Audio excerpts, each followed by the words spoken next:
और बहू। ये क्या बात हुई? तुझे पता भी है तो क्या बोल रही है बहू? एकदम सही बोल रही हूँ।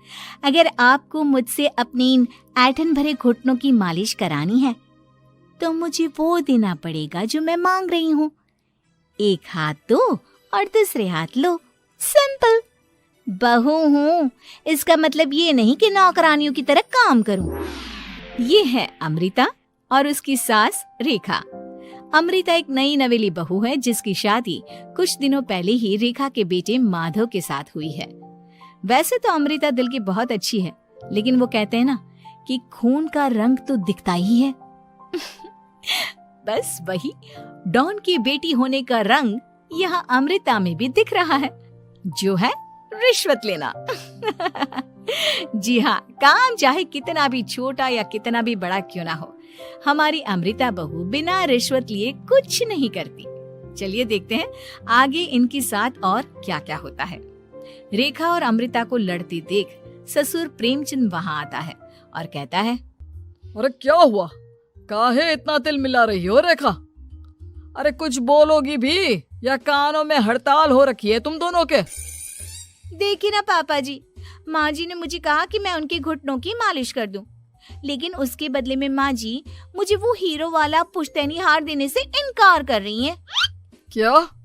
घुटनों की मालिश के लिए हीरो का पुश्तैनी हार कौन मांगता है बहू? पापा जी, आपको तो पता ही है ना, आपकी बहू कितनी सयानी है, हर कोई भी काम फ्री में नहीं करती। और अब शेखावत खानदान का आटा तो इतना भी गीला नहीं है कि अपनी बहू को हार ना दे पाए। क्यों माय डियर माँ जी? देखा आपने प्रेमचंद जी, ये अब मुझसे पुश्तैनी हार मांग रही है, कल को पूरा घर मांग लेगी। अरे जा जा, मैं खुद कर लूंगी अपनी मालिश। ठीक है, मुझे क्या। एंजॉय योर मालिश टाइम माँ जी। रात में जब पति महादेव दफ्तर से लौटकर घर आते हैं तभी कमरे में, अमो सुनो ना, मेरा वो लाल रंग का जो शर्ट है ना वो धो दो ना प्लीज। एक्चुअली कल मेरी एक इम्पोर्टेंट इंटरनेशनल क्लाइंट के साथ मीटिंग है, बहुत बड़ी डील का ऑफर है, इसलिए मैं अपनी उस लकी शर्ट को पहनकर जाना चाहता हूँ। अभी धो दो, रात भर में तो सूखी जाएगी, फिर कल अच्छे से कड़क वाली इस्त्री कर देना अपने शुभ शुभ हाथों से। जी नहीं, मैं ये सब ऐसे ही नहीं करने वाली। अगर काम करवाना है तो मेरी एक शर्त है। अरे यार, तुम और तुम्हारी शर्तें, बोलो क्या है? आपको मुझे 10 मनीष मल्होत्रा डिजाइनर की साड़ियां दिलानी होगी। 2 हफ्तों में मेरी स्वीट हार्ट फ्रेंड बिल्लो रानी की शादी है। मैं वहां डिजाइनर साड़ी पहनकर जाऊंगी और सब कुछ जला दूंगी। माधव अपनी बीवी की बात सुनकर हैरान परेशान अपने सर पर हाथ रखकर बैठ जाता है। अरे तुम बीवी हो या आफत? तुम्हारे दिमाग में जंग लग गया है क्या? देखो इतने सारे पैसे नहीं है मेरे पास। तुम्हारी याददाश्त तो जगह पर है ना माधव, भूल गए? मैं एक डॉन की बेटी हूँ। अगर तुमने मेरे कहे मुताबिक काम नहीं किया तो तुम्हारे लाल शर्ट को दूर ही रखो, मेरे पापा तुम्हें ही लाल कर डालेंगे। ठीक है, चलो अब ज्यादा मत डराओ, तुम्हें जो चाहेगा मिल जाएगा। अब ये डर और रिश्वत का सिलसिला यूं ही चलता रहता है और इसी तरह समय बीतता रहता है। एक सुबह सब नाश्ते के टेबल पर बैठे थे, जहां अमृता सबके सामने एक व्हाइट बोर्ड लाती है जिस पर दिन भर के सारे कामों के रेट लिखे हुए थे। अब ये क्या है? टीचर नहीं बनने का इरादा है क्या तेरा? अगर हाँ तो अफसोस, बेचारे बच्चे, उनका भविष्य तो अंधेरे में है। आप लोग बेकार की बातें बंद कीजिए और आंखें खोलकर ठीक से पढ़िए क्या लिखा है। ये आज के सारे कामों के रेट्स हैं। आलू पराठे, चाय, दाल, रोटी, चावल, सब्जी, हलवा, मिठाई, रसोई की सफाई, वॉशिंग मशीन में कपड़े धोना, ओखल में मसाले कूटना और माँ जी और पापा जी के अलमारी की सफाई करना। इन सब कामों की कुल मिला के जो रकम बनती है वो है ये 10,000 रुपए और माँ जी के लेटेस्ट लाए हुए सोने के झुमके भी। अमृता, तुम इंसान हो या हैवान? जरा तो दया करो हम पर। हे राम जी, उठा लो, अब ना देखा जाता ये सब। सच में पता नहीं कौन सा दिन था वो जब ये हमारे घर आई। महादेव, तेरे प्यार ने तो हमारा जीना दुश्वार कर दिया बेटा। दुनिया में बहुत रिश्वतखोर लोग देखे, लेकिन ऐसी रिश्वतखोर बहू पहली बार देख रहा हूँ जो अपने ही परिवार को लूटने में लगी है। बहू, तुझे पता है ना कि ऐसे रिश्वत मांगना गुनाह है। पापा जी, मैं कोई गुनाह नहीं कर रही हूँ। रिश्वत लेना बाहर की दुनिया में गुनाह है। मैं तो बस अपना हक मांगती हूँ। मेरी रिश्वत रिश्वत नहीं, मेरा शगुन है, नेक है।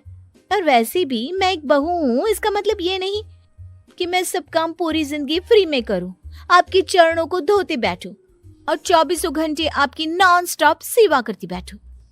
चलिए छोड़िए, नाश्ता और खाना चाहिए तो बोल दो जल्दी से, वरना मैं चली थिएटर। आज मेरे फेवरेट सलमान की पिक्चर रिलीज हुई है। इतना कहकर अमृता वहां से चली जाती है। इस बेवकूफ का जल्दी कुछ करना पड़ेगा। कुछ दिनों बाद घर में पूजा रखी थी और पूजा में 11 पंडितों का खाना बनाने के लिए कहा जाता है, वो भी नई बहू के हाथों से। देखो अमृता बहू, आज घर में पूजा है, 11 पंडितों को खाना खिलाना है। 56 भोग बना पाओगी? उन्होंने कहा है कि नई बहू के हाथों का खाना ही होना चाहिए, नहीं तो मैं रेखा को ही बोल देता हूँ। ओ कम ऑन पापा जी, खाना तो मैंने फ्री फंड में अपने घर में भी कभी ना बनाया, तो अब आपको क्या लगा कि पूजा का नाम लेकर आप मुझे अपनी झांसी में फंसा लोगे? अरे कल मुही, बस अब बस, पहले सुन भी ले क्या कह रहे हैं हम। तुम्हें जितने पैसे चाहिए, जितने तोहफे चाहिए, सब ले लेना, बस पूजा पाठ में कोई बाधा नहीं आनी चाहिए। ओहो, ये हुई ना समझदारी वाली बात। ठीक है, अब आप लोग निश्चिंत रहिए, मैं ऐसा खाना बनाऊंगी कि उन 11 पंडितों की 11 पुश्तें भी मेरे खाने के स्वाद को याद रखेंगी। अमृता पंडितों के लिए खाना पकाती है और पूजा संपन्न होने के बाद उन्हें केले के पत्तों पर खाना परोसती भी है, जिस पर खाने का पहला निवाला खाते ही वो क्या भोजन है। हम इतनी जगहों पर जाते हैं, लेकिन इतना अच्छा स्वाद तो काफी मुश्किल से चखने मिलता है। रेखा जी, प्रेमचंद भाई साहब, आप लोग सच में भाग्यवान हो कि आपको इतनी सर्वगुण संपन्न बहू मिली है, जिसके हाथों में साक्षात माँ अन्नपूर्णा विराजती है। सर्वगुण संपन्न, सबको संपन्न कर देगी यह खूंखार औरत। कुंडली मार कर बैठ गई है मेरे बेचारे बेटे के जीवन में। एक मिनट, अरे ये बात मेरे इस बूढ़े दिमाग में पहले कैसे नहीं आई? इस अमृता की बच्ची को मैं अपने घर से बाहर कैसे निकालूं? इसका उपाय तो पंडित जी के पास जरूर रहेगा। रेखा अगले दिन पंडित जी के पास जाकर उन्हें अमृता के बारे में सब कुछ बता देती है, जिसे सुन पंडित जी भी परेशान हो जाते हैं। अरे अरे अरे अरे अरे, ऐसी बहू तो 7 जन्मों में भी किसी को नसीब ना हो भगवान। देखिए रेखा जी, आपकी रिश्वतखोर बहू और आपके बेटे की कुंडलियों को जोड़कर देखा है मैंने, लेकिन इसमें तो यही बता रहे हैं कि ये आपके जीवन से कभी नहीं जाने वाली। इसलिए उससे सुधारने के लिए जल्दी आप लोगों को ही कुछ करना होगा, नहीं तो एक दिन वो आप लोगों को कंगाल करके ही दम लेगी। नहीं नहीं, ऐसा हरगिज नहीं होगा। मैं कुछ करूंगी, हाथ पे हाथ धरे नहीं बैठूंगी मैं। वहीं घर पर अमृता को ये पता चल जाता है कि उसकी सास रेखा पंडित जी के पास उसकी और महादेव की कुंडलियां लेकर गई थी, और इस पर जब रेखा घर लौटती है तब वाह माँ जी वाह, बहुत ही ज्यादा सयानी निकली आप तो। लेकिन मैं आपको एक बात बताना चाहती हूँ कि मेरी और महादेव की कुंडलियां जोड़कर पूजा पाठ और हवन करके भी कुछ नहीं मिलेगा, क्योंकि मैं ऐसी बला हूँ जो आप सबकी जिंदगियों से अब कभी नहीं टलने वाली। फिर चाहे आप कितने भी टोटके हवन या उपाय कर लें। तो खुद को समझती क्या है रे बदतमीज। तुझसे बात करना तो दूर, मुझे तो तेरी शक्ल देखना भी नहीं पसंद। अब सास बहू के बीच एक अनकहा सा युद्ध छिड़ जाता है। दिन बीतने लगते हैं, लेकिन एक दिन अचानक रेखा की तबीयत हद से ज्यादा खराब हो जाती है और उसे सांस लेने में भी काफी दिक्कत और परेशानी महसूस होती है। जब उसे डॉक्टर के पास ले जाया जाता है तब डॉक्टर चेकअप करके कहते हैं, देखिए, मैंने सारे टेस्ट करके देख लिए हैं और रिपोर्ट्स को क्रॉस चेक करके ये पता चला है कि रेखा जी को गंभीर दिल की बीमारी है। उनके फेफड़ों में भी काफी सूजन आ गई है। उनका जल्द से जल्द ऑपरेशन करना होगा, वरना आई एम सॉरी टू से उन्हें बचाना मुश्किल हो जाएगा। ये खबर सुनकर प्रेमचंद और माधव दोनों हक्का बक्का रह जाते हैं। लेकिन डॉक्टर साहब, कितने पैसे लगेंगे ऑपरेशन के लिए? और उसके बाद रेखा पूरी तरह ठीक तो हो जाएगी ना? जी हाँ, इस ऑपरेशन के बाद वो बिल्कुल ठीक हो जाएंगे, लेकिन वो तभी हो सकता है जब ऑपरेशन टाइम से हो पाएगा।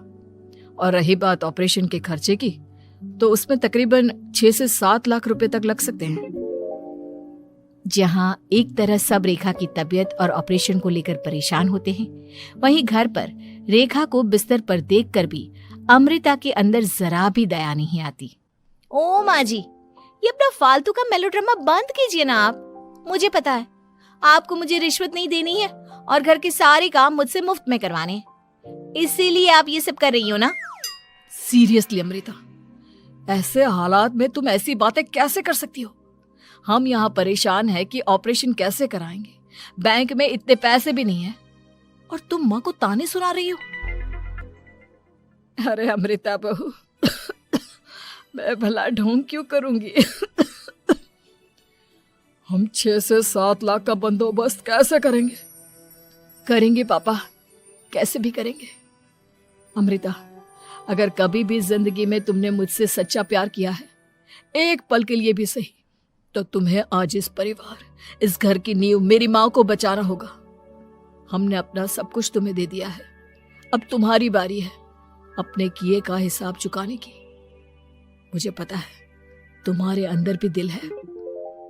अमृता बिना कुछ कहे वहां से चली जाती है और अपने कमरे में जाकर वो अलमारी में से अपनी माँ की तस्वीर को निकालकर अपने सीने से लगाती है और भावुक हो जाती है।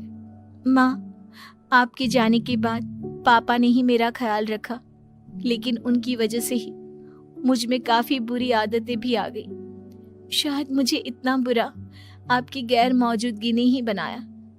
मैंने कभी आपकी लोरी नहीं सुनी, आपकी गोद में नहीं सोई, आपके हाथों से अपने बालों की चंपी नहीं करवाई, क्योंकि वक्त से पहले ही आप मुझे यहाँ छोड़कर चली गई। लेकिन अब मैंने जितना भी इस घर से लिया है, उतना सूद समेत चुकाने की बारी आ गई है। अब मैं अपने रहते अपने प्यार को भी उसी दर्द से नहीं गुजरने दे सकती जो मैंने आपके नहीं होने से सहा है। अमृता तुरंत ही अपने सारे पैसे और गहने माधव को लौटा देती है और रेखा का ऑपरेशन किया जाता है। रेखा ठीक हो जाती है और जब घर आती है तब अमृता दरवाजे पर आरती की थाली लिए खड़ी होती है। वेलकम होम माँ जी, आई मिस्ड यू। पता है कितने दिनों से किसी के भी साथ लड़ाई नहीं की थी मैंने, और ना ही किसी से रिश्वत मिली मुझे। क्या? हमें तो लगा था कि तेरी अकल ठिकाने आ गई है, लेकिन तू तो अभी भी जैसी की तैसी ही है। माँ जी, पूरी बात तो सुनिए। हाँ, ये सच है कि मैं रिश्वत लिए बिना नहीं रह सकती लेकिन अब ना मेरी रिश्वत बदल गई है। अब मुझे हर काम के बदले झप्पी, अपनापन, प्यार और अपनी इस माँ का दुलार चाहिए। ये सब तो हम तुझे भर भर के दे सकते हैं बेटा। पूरा घर एक साथ अमृता को जोर की झप्पी देता है और सब हंसते मुस्कुराते घर के अंदर चले जाते हैं।